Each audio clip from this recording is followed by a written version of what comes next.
More than 60 people have been killed in a suicide bombing at a mosque in Pakistan. The attack left dozens more injured and in critical condition. The blast occurred in the city of Peshawar, close to the border with Afghanistan. Many of the victims were police officers from a law enforcement compound surrounding the mosque.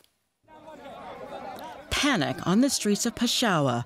An alleged suicide bomber detonated his vest at a mosque during afternoon prayers, killing dozens and hurting more than 150 people. Emergency crews raced to the scene, some using their bare hands to free those trapped in the rubble. There was chaos at the site. I rescued 7 people and put them in ambulances. One portion of the mosque had totally collapsed in the blast. I cannot give you the exact figure of casualties. There were many worshippers at the time of the explosion. Most of the victims were members of Pakistan's security services. The mosque is located inside a police compound in a high-security area with other government buildings. It's a major security breach, and it's not yet clear how the bomber was able to slip into the walled compound and blow himself up among the hundreds of worshippers. The mosque is adjacent to the office of the Senior Superintendent of Police. We were preparing ourselves for prayer and were heading to the mosque. We were on the stairs when the blast happened. We rescued some wounded people. Dead bodies are still trapped under the debris. The Pakistani Taliban have claimed responsibility for the blast. Militant attacks have been on the rise in Peshawar since the Taliban ended their ceasefire with government forces.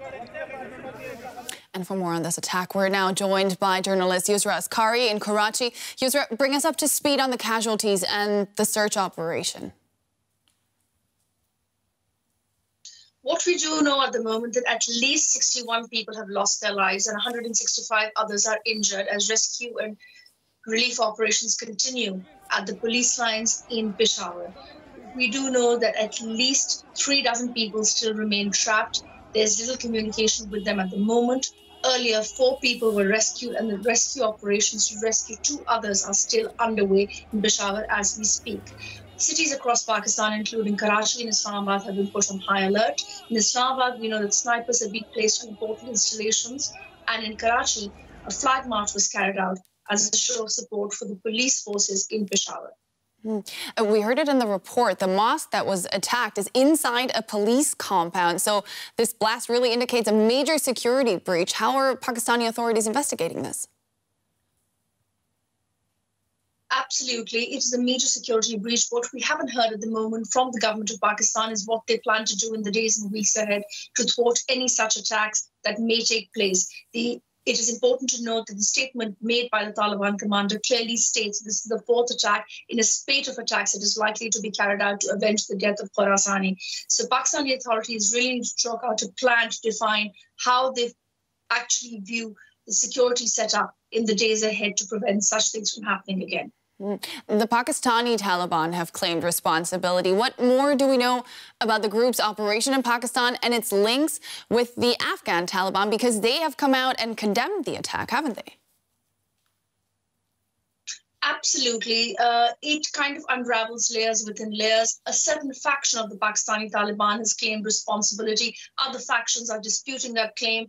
And it is interesting to know that the Taliban across the border in Afghanistan are actually condemning the attack wholeheartedly, saying that mosques are not to be attacked as part of their mission. So one will see how the situation unravels and how the next few days and hours play out with regard to Peshawar and Pakistan. Yusra Askari in Karachi, thank you so much for that update.